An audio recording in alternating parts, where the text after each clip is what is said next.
Muito bom dia, meus irmãos e amigos. Estamos aqui para o estudo da nossa lição nessa manhã. E a nossa lição tem como título A Supremacia de Cristo. E hoje nós vamos estudar sobre a carta aos Colossenses. Essa carta aos Colossenses, ela tem como texto base para nós o estudo dessa manhã, Colossenses 2, verso 9, que diz assim a palavra de Deus, Colossenses 2, versículo 9. Pois em Cristo habita corporalmente toda a plenitude da divindade. Em Cristo habita toda a plenitude da divindade. Convido a você agora, que está nos ouvindo, a fechar os seus olhos. Nós vamos fazer uma oração, pedir que o Espírito Santo de Deus esteja nos conduzindo nesse estudo da palavra de Deus, na escola bíblica dessa manhã. Senhor, nós te damos graças a Deus por estarmos reunidos, ó Deus, em Teu nome. Obrigado pelos meus irmãos que estão nos acompanhando, ó Deus, nesse momento. Ó Pai, que essa palavra venha de encontro, Senhor, aos nossos corações, ao coração, Senhor, daquela pessoa, ó Deus, que está buscando mais ao Senhor, querendo entender, compreender mais a Tua palavra. E nessa manhã, ó Deus, que o Senhor traga entendimento, ó Pai, que o Senhor venha nos fazer discernir, compreender a Tua palavra, para que possamos, ó Deus, viver, Senhor, mais intensamente o Evangelho que o Senhor nos propôs, ó Deus. Obrigado, Senhor, por esta igreja. Obrigado, Senhor, porque é uma igreja que busca conhecimento na palavra do Senhor e que nós possamos nessa manhã ter, Senhor, uma vida, ó Deus, ter, Senhor, entendimento, ó Deus, daquilo que o Senhor quer para a nossa vida, daquilo que o Senhor quer falar conosco nessa manhã, através desse estudo. Oramos assim, agradecidos em nome de Jesus. Amém. Muito bem, meus irmãos. Na introdução dessa lição, a lição 7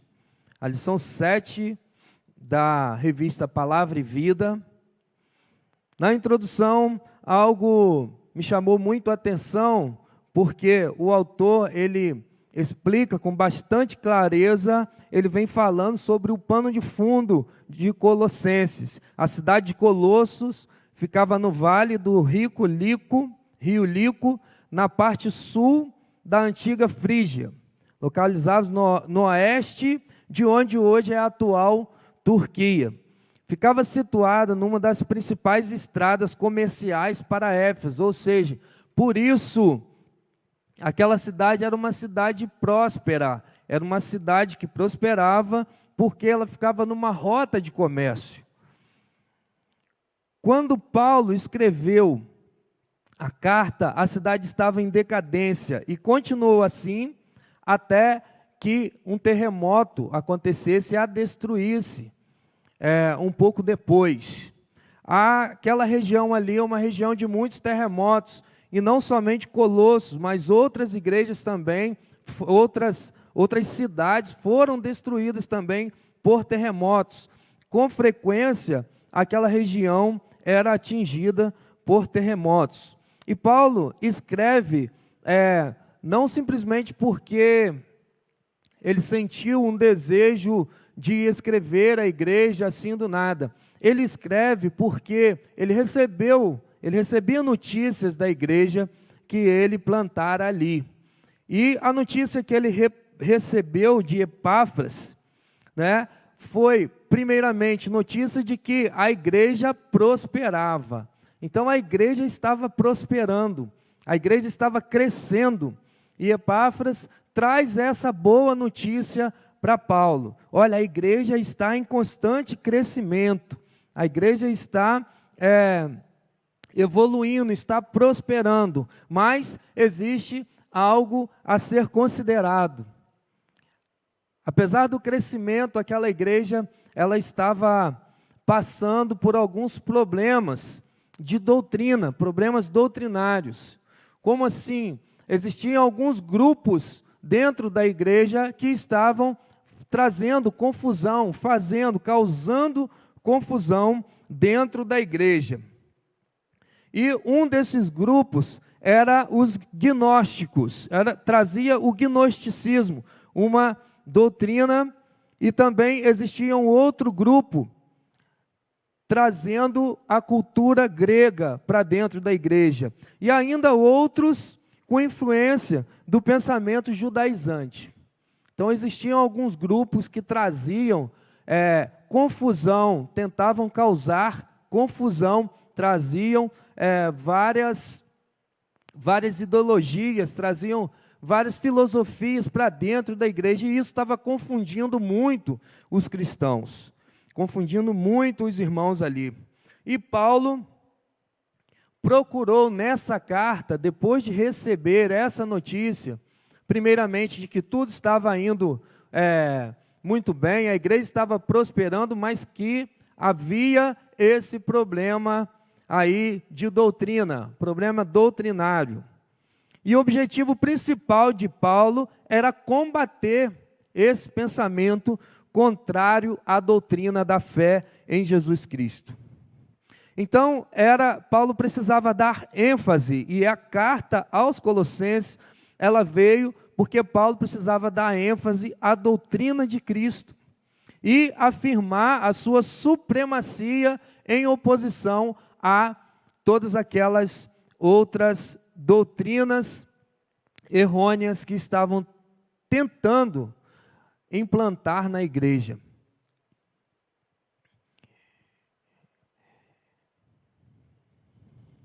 Iniciaremos agora o nosso estudo vendo a suficiência da obra realizada pela nossa salvação. Então, Paulo, ele destaca alguns pontos que nós precisamos observar aqui, para que também essa doutrina, essas doutrinas, vãs doutrinas, como diz assim a palavra do Senhor, não entre em nosso meio e cause confusão no meio da igreja.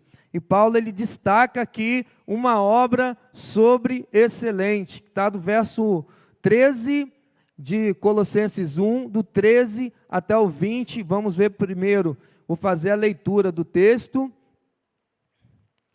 Colossenses 1, do 13 ao 20, que diz assim a palavra de Deus: pois ele nos resgatou do domínio das trevas e nos transportou para o reino do seu Filho amado, em quem temos a redenção, a saber, o perdão dos pecados. Ele é a imagem do Deus invisível, o primogênito sobre toda a criação, pois nele, em Jesus, foram criadas todas as coisas nos céus e na terra, as visíveis e as invisíveis, sejam tronos ou soberanias, poderes ou autoridade. Todas as coisas foram criadas por ele e para ele. Ele é antes de todas as coisas, e nele tudo subsiste. Ele é a cabeça do corpo, que é a igreja. É o princípio e o primogênito dentre os mortos, para que em tudo tenha a supremacia, pois foi do agrado de Deus que nele habitasse toda a plenitude, e por meio dele reconciliasse consigo todas as coisas, tanto as que estão na terra, quanto as que estão nos céus, estabelecendo a paz pelo sangue derramado naquela cruz, na cruz do Calvário. Aleluia, glória a Deus. Uma das formas que o apóstolo Paulo apresenta aqui nesse texto é a preeminência de Cristo. Paulo, ele enfatiza e foi mostrando a obra que Jesus realizou para os colossenses. Paulo começa falando sobre o que Jesus havia conquistado, aquilo que Jesus havia entregado para nós. Jesus havia conquistado e ele é soberano. Jesus realizou uma obra sobre modo excelente. No verso 13, ele usa a palavra libertou, pois ele nos libertou. Ele nos libertou. Significa que ele nos resgatou. Aqui na minha Bíblia já está dizendo resgatou mesmo do império das trevas. Ele foi lá e nos tomou. Jesus realizou essa obra na nossa vida. Jesus, portanto, ele suportou o desprezo e a morte para nos libertar da morte eterna para a vida eterna. Ele nos libertou da morte, ele nos libertou da perdição. Nós já estávamos condenados quando Jesus estendeu a sua mão e nos resgatou. Mas também diz-nos o texto que ele nos transportou. Ele não somente nos libertou, ele também nos transportou. E o autor, ele vem usar aqui, vem nos trazer uma explicação, dizendo assim, olha, imagine você num campo de concentração de refugiados, você está ali cercado pela guerra, e você está num campo de concentração, preso, não pode sair para lugar nenhum, a qualquer momento uma bomba pode explodir ali e matar você e todos os seus amigos, familiares. Você está preso ali, e alguém vem e pega você ali, te liberta daquele lugar, leva você, não tira você dali e joga no meio da guerra, mas tira você e leva para um lugar seguro. E foi isso o que Jesus fez conosco.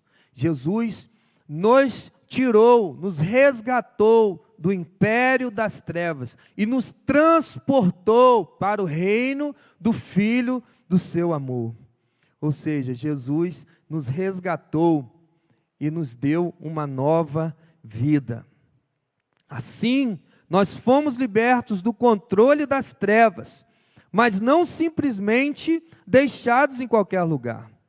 Não, o autor vem nos dizer aqui, olha, nós fomos transportados para um lugar excelente, um lugar sobremodo excelente, o reino da luz, o reino do Filho do seu amor, onde a lei que impera é o amor de Deus para conosco, em nos dar abundância de vida e amor de cada crente.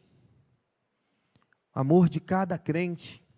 Jesus não nos transportou e nos deu somente o seu amor.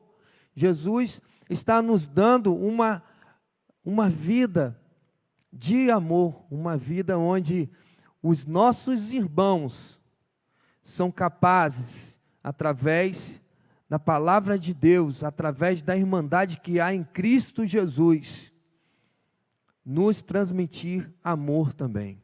Então hoje nós pertencemos a uma família de amor, ou deveria ser assim, uma família onde impera o amor, porque Jesus, ele nos tirou das trevas, para que nós pudéssemos ser luz, para que nós pudéssemos ser luz e iluminar a vida de outras pessoas, recebendo amor e transmitindo amor. Paulo ainda sustenta que nós temos a redenção no capítulo 1, verso 14, em quem temos a redenção, a saber, o perdão dos pecados. Jesus não somente nos libertou, não somente nos transportou para um lugar seguro, mas também nos deu a redenção, o perdão dos pecados. Ele nos perdoou de todos os nossos pecados e Ele nos trouxe para um lugar de paz, para um lugar seguro. A salvação se compara com a condição do escravo que está sob o domínio de uma tirania cruel. Satanás, ele nos dominava, mas a partir do momento em que Jesus se entregou naquela cruz e deu a sua vida por mim e por você, a obra estava completa. A obra estava completa. Quando Jesus deu a vida por mim e por você, Ele nos comprou. E a redenção estava firmada. E agora Jesus, lá, quando estava no sepulcro, Ele rola aquela pedra, ou um anjo rola aquela pedra, e Ele sai. E agora Jesus vence a morte e declara que você é vencedor. Porque se nós estávamos com Cristo vencendo na morte, também venceremos na vida. Se estávamos com Cristo recebendo a sua morte pelo perdão dos nossos pecados, sendo comprados ali naquela cruz, também recebemos a vida quando Ele ressuscita. Ao fixar o olhar em Cristo, podemos perceber que o Deus invisível se torna visível. Verso 1, capítulo 1, verso 15. Ele é a imagem do Deus invisível, o primogênito sobre toda a criação. Deus se revelou a si mesmo em Cristo. E isso Paulo vem trabalhar fortemente. Por quê? Porque isso estava sendo contestado. Algumas pessoas tinham uma filosofia que dizia, que não acreditava, colocava em xeque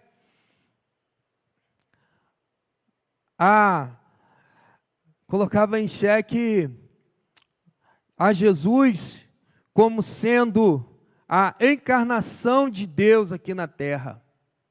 Jesus, Filho de Deus e também Deus, Deus em forma humana aqui na terra.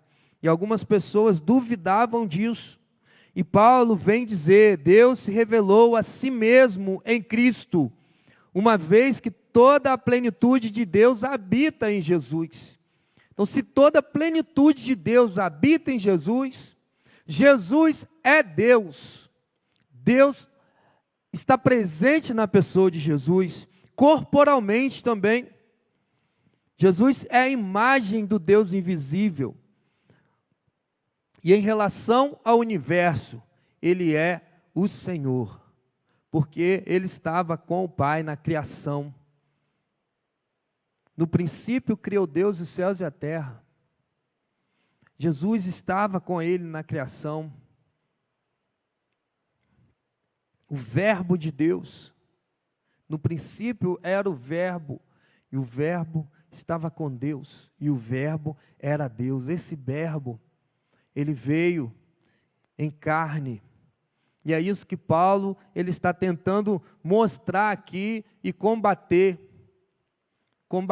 esse pensamento que dizia que Jesus, Ele não era Deus em carne, Ele não era a encarnação de Deus, Ele não era a imagem e semelhança do Pai. Mas Paulo vem dizer que Jesus, Ele é o Senhor, Ele e o Pai são a mesma pessoa. Jesus é o Senhor do universo, como está escrito lá em Colossenses 1, 16 e 17, diz assim, pois nele, em Jesus, foram criadas todas as coisas nos céus e na terra, as coisas visíveis e as invisíveis, sejam tronos ou soberanias, poderes ou autoridade, todas as coisas foram criadas por Ele e para Ele. Ele é antes de todas as coisas e nele subsiste tudo. Nele subsiste tudo. Não há exceção. Tudo nos céus e na terra e debaixo da terra, coisas visíveis ou invisíveis. Ele é Senhor sobre todas elas. E aqui o apóstolo Paulo começa a combater o gnosticismo. E dizer, não adianta, a salvação ela vem pela graça, e não pela gnosis, ou não pelo conhecimento, não por outra forma de conhecimento, mas sim pela graça. E só Jesus pode nos dar essa salvação.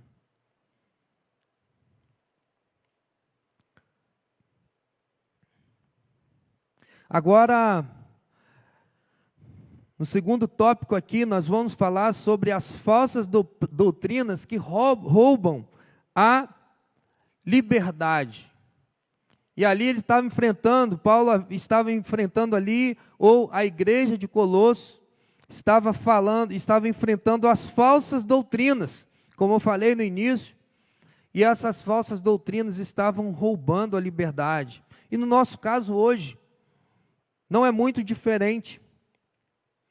Quando enfrentamos falsas doutrinas, quando essas doutrinas falsas tentam entrar em nossa vida, na nossa comunhão, na nossa vida diária da igreja, da comunhão com o Espírito Santo, elas roubam a nossa liberdade. E havia entre os colossenses um anseio por um crescimento espiritual. A igreja, como o Epáfras falou para Paulo, a igreja estava em constante crescimento. Estava em crescimento, a igreja estava em euforia, porque muitos estavam aderindo, estavam vindo para a igreja, e isso causa realmente um alvoroço. Quando você vê que a igreja está se enchendo, que muitas pessoas estão vindo, e mais pessoas estão vindo, nós podemos perceber isso. Nós mesmos ficamos eufóricos.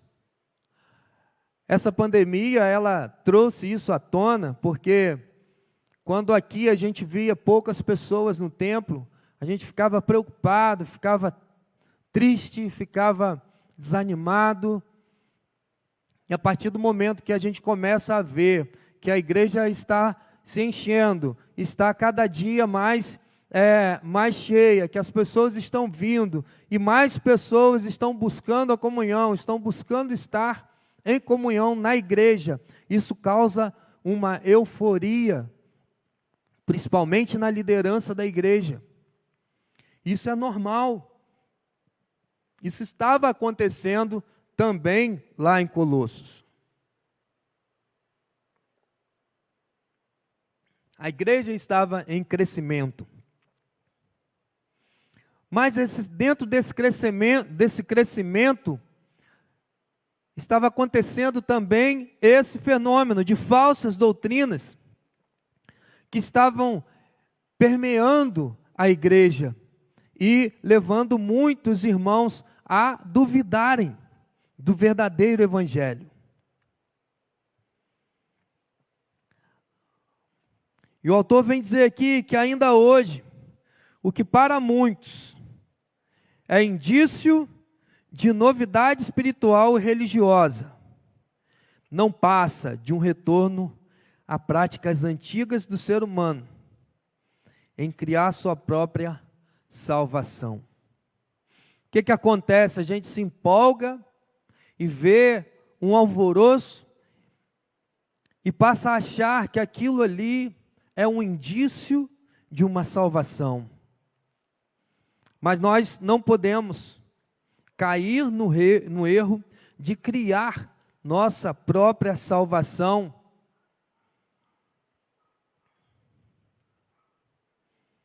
Porque nós agora somos os mais espirituais, nós agora somos os melhores, nós agora estamos mais cheios, com o templo mais cheio, criando assim a nossa própria salvação. Se assim for, anulamos o sacrifício de Jesus. Se assim for, nós vamos pensar que nós somos criadores da nossa própria salvação. Paulo resume bem esse problema dizendo: as quais têm, na verdade, alguma aparência de sabedoria, Ou seja, você pode ser muito culto, muito inteligente, mas trazer uma doutrina falsa, trazer falsos ensinamentos, e precisamos ficar atentos com isso.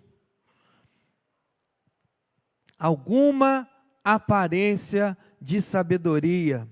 Sabe, Deus olha o coração, e nós devemos aprender também, e olhar o coração, principalmente olhar o nosso coração, sondar o nosso coração, pedir para Deus esquadrinhar nosso coração, e tirar de nós todo o pensamento, todo o atrapalho, todo o sentimento ruim, errado, e colocar nossa vida, nossa dependência nas mãos do Senhor.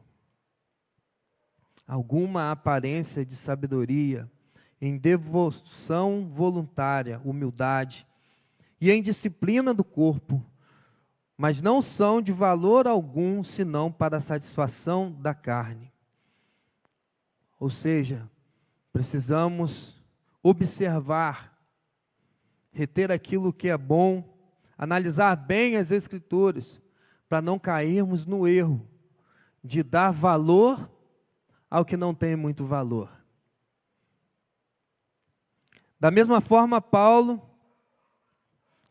observou muitos irmãos de Colossos enfraquecendo na fé e buscando doutrinas esquisitas. Ainda assim, acontece hoje. Hoje a gente vê cada tipo de doutrina esquisita, que eu acho que Paulo ficaria até assustado.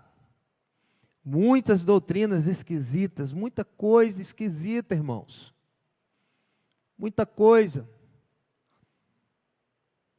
Líderes religiosos praticando coisas absurdas, como forma de chamar a atenção do público, como entretenimento. Precisamos tomar cuidado com isso.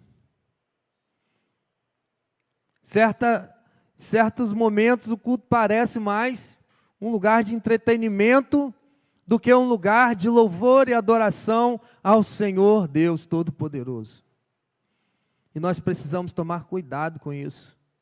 Não deixar que isso entre em nossa vida, ou entre em nosso coração, a ponto de nós também fazermos, ou replicarmos essas coisas que nós temos visto e ouvido por aí. Vejamos quais foram as advertências de Paulo. E Paulo, ele cita 3 pontos principais. E o primeiro deles é o legalismo. E o que é o legalismo? É a religião das realizações próprias. Eu realizo, eu sou bom, eu consigo fazer, eu toco bem, então eu sou salvo por isso. Eu canto bem, glória a Deus, eu sou salvo por isso. Se alguém do corpo diaconal, eu sirvo bem a igreja, eu sou salvo por isso. Eu sou um bom crente, eu vou ser salvo por isso. Eu faço as coisas todas certinhas.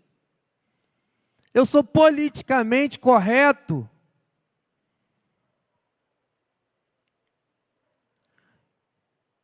E às vezes a gente cai no legalismo. Não que isso seja errado, fazer as coisas bem, mas o sentimento de achar que isso nos garantirá um lugar especial no céu, torna-se um legalismo. Eu acordo todo domingo, boto o despertador na hora certa, venho para a igreja, participo do culto, vou para casa, à noite venho à igreja, tem a hora de vir à igreja, e eu bato cartão toda semana na igreja. Isso torna-se um legalismo, se você não tomar cuidado e ver isso como uma ação do seu coração em vir à casa do Senhor, glorificar o nome do Senhor. Às vezes muitas pessoas querem glorificar o seu próprio nome, e nós conseguimos perceber isso. É visível.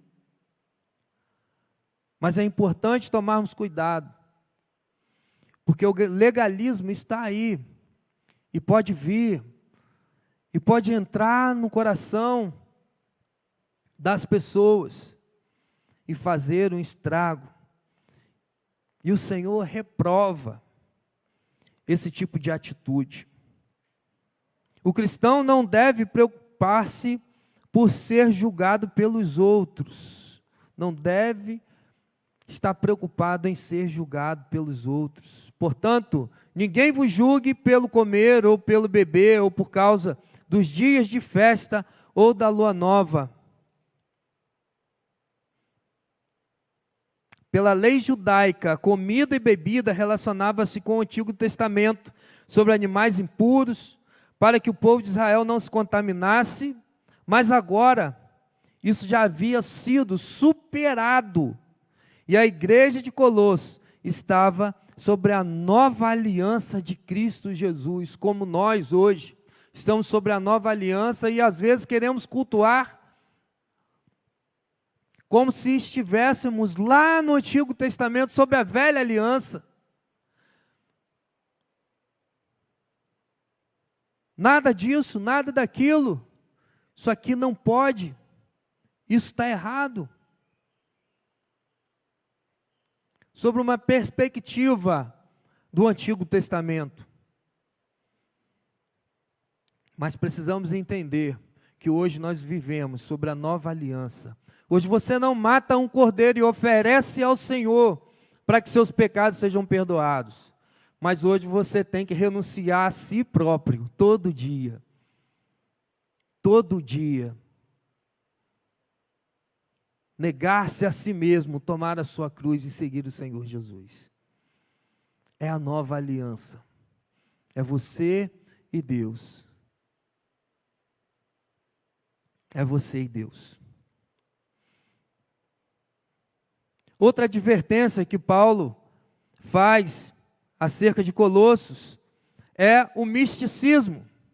A segunda advertência de Paulo é que não deixem que ninguém se faça de árbitro para desqualificar vocês, com pretexto de humildade e culto de anjos, baseando-se em visões, estando cheio de orgulho, sem motivo algum, na sua mente carnal, capítulo 2, versículo 18.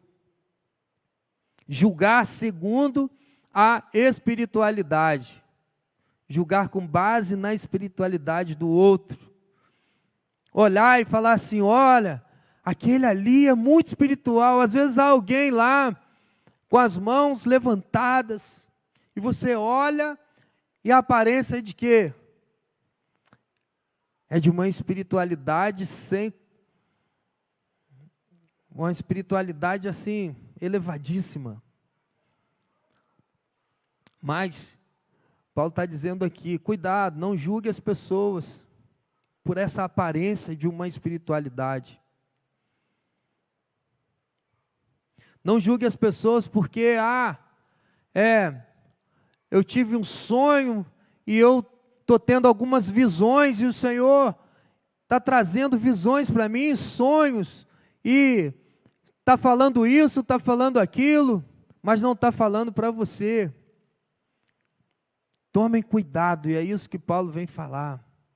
Cuidado, porque tem pessoas que falam assim, eu quero que você ore pela minha vida, ora pelo meu filho, ora pela minha família, que tudo vai melhorar depois da sua oração, mas na verdade, não é a pessoa, é o Senhor Jesus. Por que você não ora? E as coisas acontecem, mas espera que fulano ore e resolva o problema. E Paulo ele está focando nisso. Cuidado com uma espiritualidade aparente.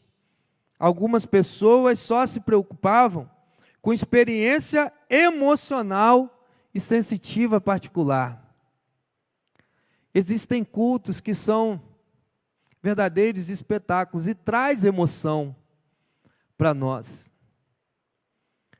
E nós não temos um coração de pedra, é de carne, e às vezes a gente chora, às vezes se emociona, mas às vezes Algumas pessoas acham que aquilo ali é intimidade, é espiritual, quando na verdade pode ser emocional.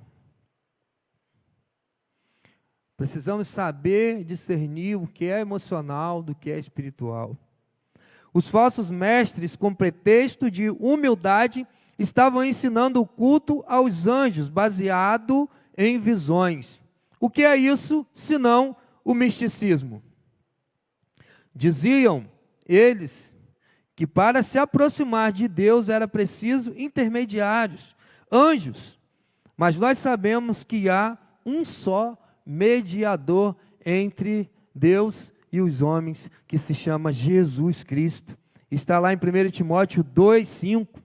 Só há um mediador entre Deus e os homens, a saber, Jesus Cristo. Só Jesus Cristo. E falando sobre anjos aqui, eu lembro da seita dos Mórmons. A seita dos Mórmons, ela foi criada baseada numa possível, dita visita do anjo Gabriel ao seu, não lembro o nome dele agora, mas ele é o criador da seita dos Mórmons, E essa seita, ela está aí até hoje, mas causa muita estranheza e não foi aceita nem como religião, porque ela realmente estava totalmente fora dos padrões religiosos aceitáveis. Em terceiro lugar, nós temos aí o ascetismo. O ascetismo, na terceira advertência de Paulo, ele explicita alguns costumes que estavam surgindo na igreja, como não manuseis, não proves e não toques. Não, não e não. Não, não e não. Então era o ascetismo. Para ele isso era apenas preceitos e doutrinas de homens. Quando eu li isso aqui falando do ascetismo, falando de não, não, não, eu lembro que nós assistimos um filme lá em casa, eu e as crianças, muito legal, chamado Dia do Sim. E o que é isso? No dia do sim, você não pode dizer não para as crianças, você tem que dizer sim. É lógico que tem algumas regras que nós, eu e Thalita, como pais, nós combinamos com eles. Olha, tem algumas coisas que vocês não vão poder fazer, não vão poder nem perguntar se pode ou não. Mas, nas outras coisas possíveis, que dê para a gente fazer e não pôr vocês em perigo, nem a gente vai aceitar. E foi um dia maravilhoso. Foi um dia muito legal, fizemos muitas brincadeiras, saímos, nos divertimos bastante.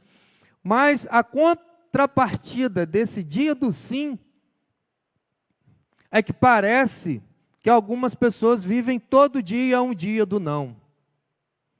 E isso traz para dentro da igreja também. Ah, pode isso? Não. Pode isso? Não. Não façam isso. Não usem isso. Não toque isso. Não toque naquilo. Não, não e não. E para Paulo, isso era apenas preceitos e doutrinas de homens. E esses preceitos eram comuns entre os adeptos da filosofia helenista, que praticavam o ascetismo, onde o corpo humano e tudo que é material era desprezado. Então desprezavam o corpo humano e as sensações boas. Tudo era desprezado. Tudo que é material era desprezado. E Paulo falava que não é bem assim. Não pode ser por aí. Essas disciplinas religiosas eram definidas por Paulo da seguinte forma: tem aparência de sabedoria, mas de sabedoria mesmo, elas não tinham nada. Precisamos estar atentos com relação a isso, irmãos. Não é dizer sim para tudo, toda hora, é lógico que não, mas você também não pode isso, não pode aquilo. Também não é por aí. O ser humano precisa ser melhorado, mas de dentro para fora. Não é pelo exterior que você vai julgar alguém, mas o ser humano, ele precisa ser melhorado sim, mas de dentro para fora. E aí eu digo mais, a igreja, ela precisa ser melhorada sim, mas não o seu exterior, não na aparência, mas de dentro para fora. Eu tenho visto muitas coisas, conversado com alguns amigos, pastores, e nós temos visto muita coisa acontecendo nas igrejas, coisas preocupantes. Hoje em dia, principalmente agora que os cultos são transmitidos, a gente se preocupa muito com o exterior, com a produção, se a qualidade está muito boa, se o fundo está perfeito, como que funciona, a qualidade do som. Mas, irmãos, devemos preocupar com o interior, nós devemos preocupar com o ensino da palavra de Deus, devemos nos preocupar com os ensinamentos que estão sendo passados, com a oração, intercessão, com a nossa vida espiritual. O ser humano precisa ser melhorado de dentro para fora. E só o Espírito Santo, ele pode operar essa transformação que precisa acontecer no coração através da fé em Jesus, que nos leva para um novo rumo, para um estilo de vida. E é o que veremos aqui rapidamente, concluindo no final dessa lição. Uma nova vida. Uma nova vida. Paulo vai afirmar agora neste texto que tudo aquilo que se busca através do legalismo, do misticismo ou do asceticismo, ou qualquer outra forma de religião, por obra humana, já foi alcançado para o ser humano pela graça de Deus. A conclusão é que já fostes ressuscitados juntamente com Cristo. Aí eu lembro da canção, já estou crucificado com Cristo, e agora vivo não mais eu, porque Cristo vive em mim, aleluia, Cristo vive em mim, aleluia, se Cristo vive em mim, eu fui crucificado com Cristo, agora vivo, não mais eu, mas Cristo vive em mim. Então fora legalismo, fora misticismo, ou asceticismo, ou qualquer outra forma de religião por obra humana, porque Jesus quem garantiu isso para mim, na cruz, e garantiu para você também. Nossa vontade e pensamento deve agora acompanhar o Senhor. Buscai as coisas lá do alto, onde Cristo vive, assentado à direita do Pai. Nossos interesses devem voltar-se para as coisas lá do alto, em contraste com as coisas terrenas. Além de buscar, é preciso pensar nas coisas lá do alto. Os nossos pensamentos, eles comandam todas as nossas ações e decisões. E, portanto, o que deve ocupar nossa mente são os valores eternos e sublimes lá do alto, onde Deus habita. A nossa conclusão, eu queria dizer para você, essa carta foi escrita a uma igreja em perigo. Não perigo físico de perseguição e morte, mas perigo de subversão de valores, profundos da doutrina cristã. Eu quero dizer para você, se aprofunde na doutrina cristã, estude mesmo.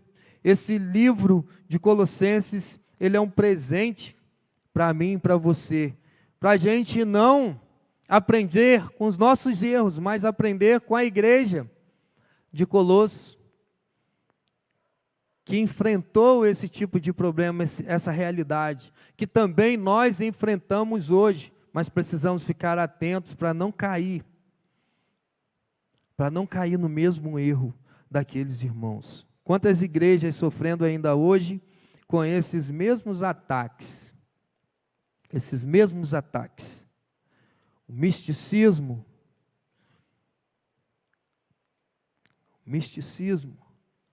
você coloca alguém acima por conta do seu poder, por conta de dar um aleluia, glória a Deus, de ser mais espiritual ou mostrar-se mais espiritual do que alguém.